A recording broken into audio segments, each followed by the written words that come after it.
어떤 여인이 엘리사를 찾아옵니다. 엘리사의 제자였던 남편이 죽었는데 빚으로 인해서 두 아들이 채무자의 종이 될 처지에 놓이게 되었다고 하소연을 하죠. 엘리사가 그녀에게 가진 것이 무엇인지를 묻자 그녀는 내가 가진 것이라곤 기름 한 그릇뿐이라고 대답을 하죠. 선지자는 그녀에게 밖에 나가서 모든 이웃에게 그릇을 빌리되 조금 빌리지 말고 될 수 있는 대로 많이 그릇을 빌릴 것을 당부합니다. 이제 그녀가 그릇을 빌리자 그 빌린 그릇에 기름이 채워지는 놀라운 역사가 일어납니다. 선지자는 그녀에게 기름을 팔아서 빚을 갚고 남은 것으로 생활할 것을 당부해 주죠. 여러분, 이 사건에서 중요한 것은 빈 그릇을 많이 준비하라는 게 아닙니다. 하나님이 아무리 기름을 부어주시고자 하셔도 우리가 준비한 그릇이 작거나 적으면 조금밖에 받을 수 없으니 큰 그릇을 준비하라. 그것을 우리에게 말씀하는 것이 아닙니다.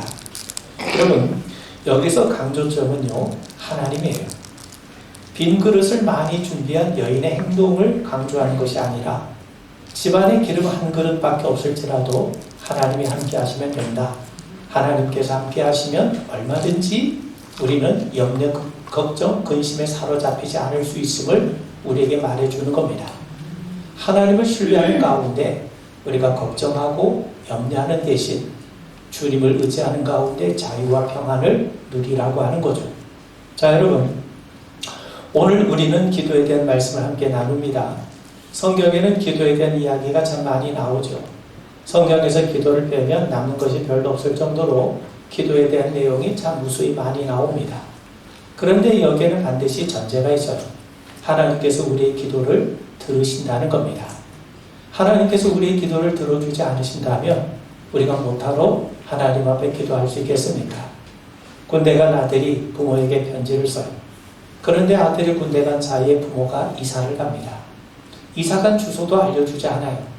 그러면 아들이 아무리 편지를 써도 그 편지는 부모에게 전해지지 않을 겁니다. 아들이 편지를 쓰는 행위는 그야말로 무익한 행동, 헛된 일 아니겠습니까?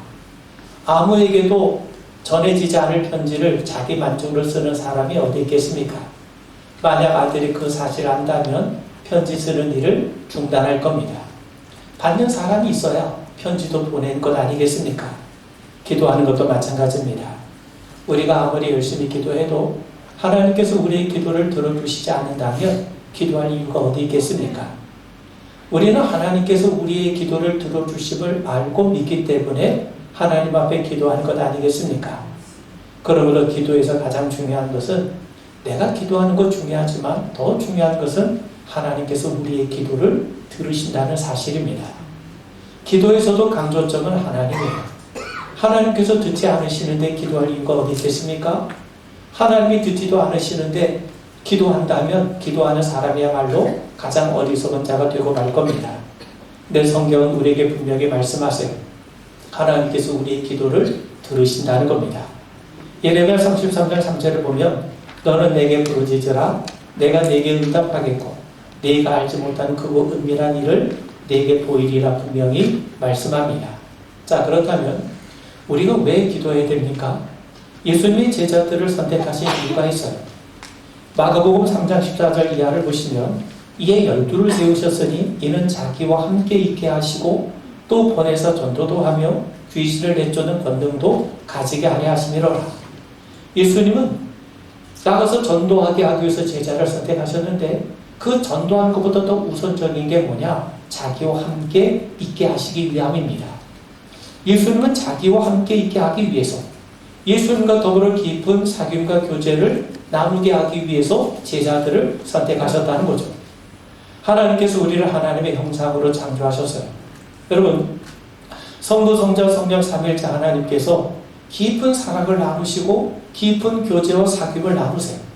근데 그 사귐의 사랑이 너무나도 넘쳐 흐르기 때문에 그 하나님, 성부, 성자, 성령 삼위일체 하나님 사이에 이루어지는 그 깊은 연합과 사랑과 그 일치에 우리를 참여시키시기 위해서 하나님께서 우리를 하나님의 형상으로 지으시고 우리를 구원하시는 겁니다. 여러분, 신앙생활이라는 게 뭡니까? 하나님과 동행하는 거예요. 그런데 우리가 함께 동행할 때 서로 친밀한 관계가 형성이 되지 않으면 동행하는 것 자체가 대단히 힘이 듭니다. 하나님이 우리에게 원하시는 것은 우리와 더 깊은 사랑의 교제를 돈독히 하시는 겁니다. 그건 결국 구체적으로 하나님을 사랑하고 이웃을 사랑하는 거죠. 자, 그런데 하나님과 우리가 서로 친밀한 사귐을 갖기 위해서는 하나님과 우리 사이에 진솔한 대화가 선행되어야 됩니다. 사람도 서로 깊은 대화가 이루어지지 않고 어떻게 서로 귀한 사귐이 이루어지고 동행이 이루어질 수 있겠습니까? 자, 성경은요, 하나님께서 우리와 대화하시는 방식이에요. 하나님은 성경을 통해서 우리에게 말씀을 건네십니다. 우리에게 대화를 요청하시죠. 우리에게 말씀을 하세요. 그런데 하나님은 일방적으로 말씀만 하신 분이 아니세요. 하나님은 동시에 들으시는 분이십니다. 하나님은 우리의 말을 경청하십니다. 그러므로 우리는 성경을 통해서 하나님의 말씀을 듣고 또 기도를 통해서 우리의 말을 하나님 앞에 건네는 겁니다. 서로 말이 주고받아져야, 그래야 서로 대화가 깊어지면서 관계가 더욱더 친밀해지는 것 아니겠습니까? 그러므로 우리는 말씀과 기도를 통해 하나님과의 대화에 우리가 동참하게 되는 겁니다. 그런데 의문이 들어요. 하나님은 전지전능하시죠? 모든 것을 다 알고 계시죠? 우리의 앉고 일어섬을 아십니다. 우리의 출입을 아십니다. 우리의 생각을 아십니다. 우리의 마음속 깊은 곳에서 일어나는 미묘한 감정까지도 하나님은 다 알고 계세요.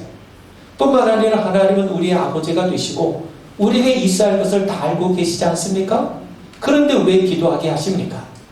기도하지 않아도 은혜를 베푸시는데 굳이 기도하게 하신 이유가 무엇입니까? 무엇보다도 하나님은 우리의 아버지가 되세요. 우리에게 있어야 할 것을 다 아신다고 말씀하지 않습니까? 그런데 왜 우리에게 기도하라고 하십니까? 여러분, 이스라엘 백성들의 바벨론 포로로 끌려갈 때 하나님은 분명히 말씀하시기를 70년이 지나면 그들이 다시 포로 생활을 청산하고 고향 땅으로 돌아올 수 있도록 해주시겠다고 약속하셨어요. 하나님은 신실하시기 때문에 반드시 약속하신 대로 일을 하시죠. 그렇다면 70년이 지나면 이스라엘은 다시 포로 생활을 청산하고 고향 땅으로 돌아올 수가 있어요. 그런데도 하나님께서 분명히 말씀하시기를 이와 같이 이루어질 수 있도록 하나님 앞에 기도할 것을 말씀하십니다. 그렇다면 여러분, 하나님은 말씀대로 하시면서 왜 기도하라고 말씀하십니까? 이거는요, 하나님과 우리의 관계성이라는 측면에서 봐야 합니다. 여러분, 하나님과 우리의 관계는 단순히 필요를 공급해주고 공급받는 관계가 아닙니다. 하나님은 자판기가 아닙니다. 기도라고는 동전을 넣고 버튼만 누르면 필요한 응답을 주는 그런 자판기가 아니라는 사실입니다. 하나님은 인격적인 분이세요. 인격적인 분이시기 때문에 우리와 친밀한 관계를 원하고 계십니다. 그분은 우리의 아버지가 되실 뿐만 아니라 우리와 사랑의 관계를 원하십니다. 여러분, 사랑의 관계는 저절로 만들어지는 것이 아니죠. 서로 대화하고 서로 나누고 서로 깊은 교제를 통해 이 사랑의 관계가 더 깊이 이루어져 가게 되는 것 아닙니까? 여러분, 부모는 자녀를 돌봐요. 필요한 것을 공급해 줍니다. 부모는 자녀에게 무엇이 필요한지를 알고 있어요. 그럼에도 부모가 원하는 것은요, 자녀와 사랑의 관계입니다. 자녀가 무엇 때문에 기쁜지, 무엇 때문에 힘들어하는지를 부모는 함께 나누고 싶어 하죠. 부모가 바라는 건 다른 게 아닙니다. 마음을 표현하고 기쁨을 함께 나눈 거예요. 부모의 말을 경청할 줄 알고 또 부모의 사랑에 감사할 줄도 알고 또 부모에 대한 사랑을 표현할 줄도 알고 또 필요한 것을 부모에게 요구할 수 있는 그런 관계를 원하지 않겠습니까? 이런 대화와 나눔의 관계를 통해 서로 사랑의 관계는 더욱더 깊어지고 성숙해져 가기 때문인 거죠. 여러분, 하나님은 우리가 하나님과 함께 대화할 줄 알고 사랑을 나눌 줄 아는 존재가 되길 원하십니다. 하나님의 말씀을 경청할 뿐만 아니라 우리의 바람을 하나님 앞에 기도한 것을 통해 표현할 줄 아는 그런 존재가 되길 원하시는 거죠. 하나님과의 관계, 하나님과의 대화의 관계가 더해져 가면서 우리는 영적으로 성숙한 신앙인으로 성장할 뿐만 아니라 동시에 서로를 만족시켜주고 싶어하는 성도로 성장하게 됩니다. 자, 여러분, 멕시코에서 오랫동안 선교를 했던 선교사 로저 그린웨이가 자신의 경험을 우리에게 하나 들려줍니다. 어느 날 저녁 누군가 문을 두드려서 나가보니까 10살 정도의 멕시코 어린 아이가 서 있다는 거예요. 초라한 모습에 아주 잔뜩 겁에 질린 모습을 하고 있었다는 겁니다. 너무 불쌍해서 집으로 들어오라고 하고 자초지종을 물어요. 그 아이가 대답하기를 엄마는 3살 때 돌아가셨고 아버지는 알코올 중독에 술만 마시면 자기를 죽이려고 막 때리고 죽이려고 해서 4개월 전에 집에서 도망을 쳐 나왔다는 겁니다. 이후 이곳저곳을 다니면서 쓰레기통을 뒤지기도 하고 구걸도 하며 살아오다가 이제 이 마을까지 오게 되었다는 거죠. 그런데 너무 배가 고파서 막 여기저기를 헤매는 가운데 이 집이 선교사의 집인 것을 알고 용기를 내서 문을 두드렸다는 거예요. 선교사는 아이가 너무 불쌍해서 음식을 주고 이제 그 아이를 그날 밤 자기 집에서 잠을 잘 수 있게 합니다.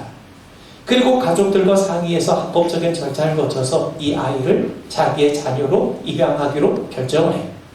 그러고 난 다음에 아이를 입양한 다음에 그 아이에게 분명하게 얘기하죠. 너는 이제부터 내 딸이 되었단다. 여기는 이제부터 네 집이다. 네가 원하는 것은 뭐든지 마음대로 사용해도 좋다. 그리고 필요한 것이 있다면 뭐든지 내게 말하렴. 내가 바로 네 아버지이기 때문이란다. 그런데요, 아이는 한 번도 아버지께 아무것도 구하지 않았다는 거예요. 그런데 어느 날 그 아이가 그의 서재로 들어왔어요.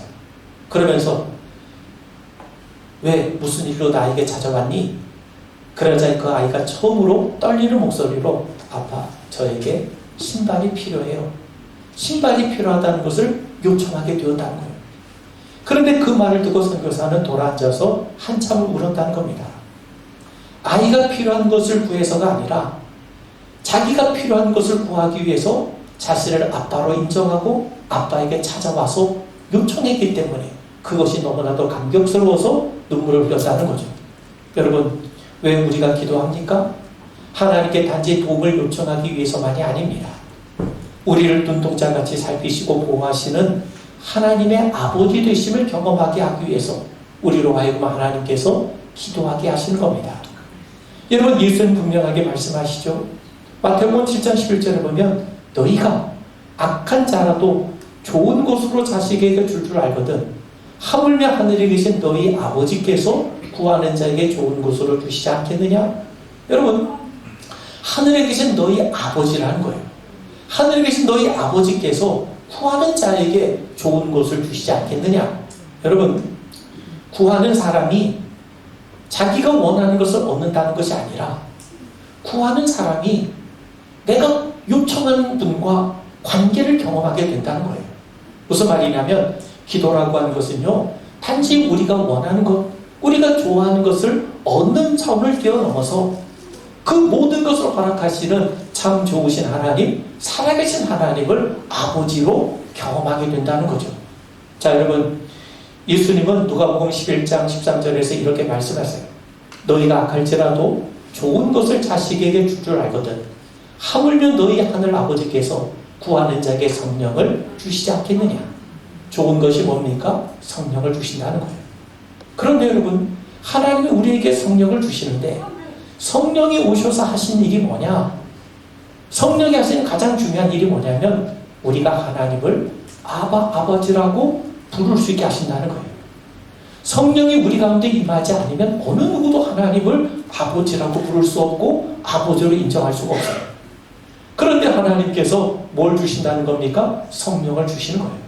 성령을 주셔서 뭘 경험하게 하시는 겁니까? 하나님이 우리의 아버지가 되시는구나. 나의 아버지가 되시는구나. 그거를 하나님께서 체험케 하신다는 거죠. 그런 의미에서 여러분, 기도는 단지 하나님으로부터 필요한 것, 도움을 얻는 비결만이 아닙니다. 하나님이 우리의 아버지가 되시는구나. 하나님의 아버지가 되신. 여러분, 자녀가 아버지에게 나가는 당연하죠. 자녀가 아버지에게 요청하는 건 당연하죠. 그런 의미에서 하나님께서 우리에게 기도하게 하신 것은 그 기도를 통해서 하나님을 아버지로 경험하라는 거예요. 그래서 하나님께로 나아가고 하나님과 더욱더 깊은 관계를 맺고 하나님을 아버지로 믿고 신뢰하며 살게 하시기 위해서 하나님께서 우리에게 기도하게 하시는 겁니다. 자, 여러분, 기도하는 사람의 특권이 있습니다. 우린 기도할 때 비로소 하나님을 아주 예민하게 민감하게 감지하게 돼요. 자, 우리가 그 설 명절을 지냈는데 되게 예전에 명절에 연놀이를 많이 했죠. 연을 높이 날려요. 연을 높이 날리면 연이 보입니까? 보이지 않아요. 그렇다고 보이지 않는다고 해서 연이 없다고 말할 수 있겠습니까? 그렇지 않죠. 그렇다면 연이 저 높은 곳에 떠 있는 것을 우리가 어떻게 알 수 있습니까? 연줄을 만져보면 압니다. 연줄을 만져보면 연이 위에서 계속해서 당기고 있다는 것을 우리가 느낄 수 있게 되죠. 마찬가지입니다. 우리가 기도 선상에 서 있으면, 우리가 기도하게 되면 하나님께서 끊임없이 우리를 위로 당기고 계심을 느끼게 됩니다. 그러므로 기도는 뭐냐? 하나님과 나를 묶어주는 밧줄이에요. 끈입니다. 우리는 기도를 통해서 하나님과 계속해서 연결되어 있는 겁니다. 우리는 기도할 때 비로소 하나님의 살아계심과 역사를 느끼게 돼요. 여러분, 연줄은 약하죠. 그렇지만 그 약해 보이는 그 연줄로 인해서 연이 지탱이 되는 것처럼, 여러분, 연줄이 끊어지면 연은 땅에 떨어져요. 그런데 연줄이 붙어 있으면 연은 계속해서 하늘을 납니다. 그런 것처럼 우리가 기도의 연줄을 잡고 있으면 하나님께서 끊임없이 위에서 우리를 당기고 계신 것을 느끼게 되는 겁니다. 기도는 허공에 대고 하는 넋두리가 아닙니다. 그저 자기 암시적인 독백이 절대로 아닙니다. 기도는 하나님과 연결되어 있는 줄입니다. 우리는 기도를 통해서 하나님의 아버지 되심을 체험하지만 동시에 기도를 통해서 하나님과 우리가 깊은 관계에 있다고 하는 사실을 끊임없이 체험하게 되는 거죠. 자, 여러분, 하나님께 기도하세요. 물론 하나님의 모든 기도를 다 응답해 주신 것은 아닙니다. 어떤 기도에 대해서는 바로 응답해 주세요. 또 어떤 기도에 대해서는 응답하지 않으십니다. 바울은 육체의 가시를 제거해 주실 것을 3번이나 강조했지만 하나님께서는요, 내 은혜가 네게 족하다 하시면서 바울의 기도에 응답하지 않으셨어요. 또 어떤 기도에 대해서 하나님께서 기다리게 하십니다. 아마 우리가 응답받는 가장 많은 기도의 내용이 바로 이런 기도의 내용일 겁니다. 왜 하나님께서 바로 응답하지 않고 기다리게 하십니까? 천하 범사의 모든 것이 때가 있는 것처럼 바로 하나님의 때가 있기 때문에 그렇습니다. 여러분, 다윗은 어렵고 힘들 때 자신에게 명령했어요. 시편 27편 14절에 보면 너는 여호와를 기다릴지어다 강하고 담대하며 여호와를 기다릴지어다. 자신이 안고 있는 문제는 아주 시급하고 큰데 하나님께서 바로 응답하지 않으세요. 여러분, 우리도 그런 때가 많지 않지 않습니까? 기도할 때 즉시 고통이 물러가고 문제가 해결되면 얼마나 좋겠습니까? 그런데 많은 기도가 당장 내 뜻대로 이루어지지 않아요. 그래서 우리 마음이 흔들릴 때가 있어요. 다윗이 바로 그런 상태에 있었던 겁니다. 그래서 그를 흔들리는 자신에게 명령하죠. 뭐라고 명령합니까? 내 영혼아, 너는 강하고 담대하게 여호와를 기다릴지어다. 하나님을 기다리라는 거예요. 그런데 기다린다는 말이 무슨 말이냐면 카와라고 하는데 이 단어가 줄을 꼰다는 말입니다. 그리고 이 단어를 명사형으로 쓰게 되면 밧줄이 밧줄이 되는 거죠. 여러분, 밧줄이 어떻게 만들어집니까? 작은 실을 서로 꼬아요. 그리고 그 꼬인 줄을 다시 꼽니다. 그래서 줄들을 더 많이 꼬게 될 때 뭐가 만들어집니까? 밧줄이 만들어지죠. 그러면서 하나님을 기다린다는 말은 지금 당장 기도 응답이 이루어지지 않는다 하더라도 계속해서 자신과 하나님을 서로 엮으라는 거예요. 의심과 두려움 앞에 떨지 말고 계속해서 자신의 마음과 하나님의 마음을 연합시키라는 겁니다. 그럴 때 뭐가 만들어집니까? 든든한 밧줄이 만들어지는 거죠. 그게 바로 뭡니까? 그게 기도인 겁니다. 그래서 기도를 통해 하나님과 나 사이에 끊어질 수 없는 굵은 든든한 밧줄이 만들어져요. 여러분, 하나님께서 기도 응답을 기다리게 하신 이유가 바로 여기에 있는 겁니다. 예레미야가 3장 25절 이하를 보시면 기다리는 자에게나 구하는 영혼들에게 여호와는 선하시도다. 사람이 여호와의 구원을 바라고 잠잠히 기다림이 좋도다. 왜요? 기다리는 과정이 우리에게 비록 힘든 과정일지 모르겠습니다만 그 기다리는 과정, 끊임없이 하나님 앞에 기도하는 가운데 하나님과 우리 사이가 서로 연합하여 뭐가 만들어집니까? 굵은 밧줄이 꼬아지기 때문에 그렇습니다. 여러분, 태중의 자녀도 10달을 기다려야 출생하게 되죠. 아이가 너무 보고 싶어서 억지로 태어나게 하면 미숙아가 태어나. 그런 서로에게 불행해져요. 기다리면서 부모로 성장하는 시기로 삼아야 마땅합니다. 하나님의 능력을 입은 사람들의 공통점이 뭐냐? 한결같이 기다리는 시간이 있었다는 거죠. 노아는 홍수를 대비해서 100년을 기다렸습니다. 아브라함 25년을 기다린 후에 이삭을 품에 안았죠. 조급하게 서두른 이스마엘 때문에 지금도 중동에 편한 날이 없는 것 아닙니까? 요셉은 애국으로 끌려가 13년을 기다린 후에 꿈을 이뤘어요. 민족 해방의 꿈을 키웠던 모세는 40년을 기다린 다음에 비로소 출애굽의 대방을 이루게 되었죠. 다윗은 기다렸습니다. 그리고 하나님의 때에 하나님께서 응답하셨어요. 하나님이 어떻게 응답하십니까? 시편 40편 1절 2절에 보면 내가 여호와를 기다리고 기다렸더니 인내하면서 기다리고 또 기다렸어요. 자, 그러자 하나님께서 어떻게 하셨습니까? 내가 여호와를 기다리고 기다렸더니 귀를 기울이사 나의 부르짖음을 들으셨도다. 하나님이 들으세요. 그러면서 나를 기가 막힐 웅덩이와 수렁에서 끌어올리시고 내 발을 반석 위에 두사 내 걸음을 견고하게 하셨도다. 하나님이 우리의 기도를 들으셔서 기가 막힐 웅덩이와 수렁에서 여러분들을 끌어올리시고 여러분의 발을 반석 위에 두사 여러분의 걸음을 견고하게 하시는 역사가 금년 안에 분명하게 일어나기를 주의 이름으로 축원을 드립니다. 아멘. 하나님을 바라보고 기다리세요. 의심과 두려움에 떨며 기다리지 마시고 내 안에 하나님을 채우고 하나님께 내 기도를 올려드리고 내 하나님을 내 마음에 품고 나를 전적으로 하나님 앞에 맡기면서 기다리십시오. 그런 숙성의 과정을 통해 내 안에 하나님이 예비해 놓으신 생명의 밧줄, 구원의 밧줄, 능력의 밧줄이 만들어지게 됨을 분명하게 믿게 되길 바랍니다. 자, 마지막으로요. 여러분, 기도에는요, 내가 개인적으로 하는 기도가 있지만 동시에 대표하는 기도가 있습니다. 우리도 주일 예배 때 대표 기도하는 순서가 있지 않습니까? 근데 이 대표 기도는 개인 기도와 다릅니다. 대표 기도는 사적인 기도가 아닙니다. 공적인 기도예요. 대표 기도와 사적인 개인 기도를 혼동해서는 안 됩니다. 그러므로 대표 기도하는 분들은요, 우리가 좀 기도에 좀 더 세심한 주의가 필요해요. 여러분, 우리가 혼자서 노래 부를 때는요, 박자 음정 맞지 않아도 돼요. 가사가 좀 엉망이고 틀리더라도 개인적으로 즐기는데 아무 문제가 없습니다. 그런데 합창을 부를 때는요, 이야기가 달라지죠. 이때 모든 단원들은 악보를 따라 불러야 됩니다. 그리고 지휘자의 그 지휘에 따라 맞춰서 노래를 부를 수 있어야 됩니다. 그런 가운데 자신의 감정도 절제할 줄 알아야죠. 여러분, 대표 기도도 마찬가지입니다. 우리 대표 기도 하신 분들은요, 이 기도는 사적인 기도가 아니에요. 우리 교회 온 성도를 대표해서 드리는 기도인 겁니다. 그렇기 때문에 철저한 준비가 필요해요. 무심코 드린 대표 기도로 인해서 예배 분위기가 망쳐질 수 있음을 우린 분명하게 기억해야 됩니다. 여러분, 기도의 문제는 결국 영성과 관련된 문제입니다. 영성의 깊이에 따라 기도의 내용이 달라집니다. 좋은 방법 가운데 한 가지는요, 여러분, 시인이 되려면 좋은 시를 많이 외우는 것처럼 기도의 사람이 되려면 좋은 기도문을 많이 접하고 따라할 수 있어야 됩니다.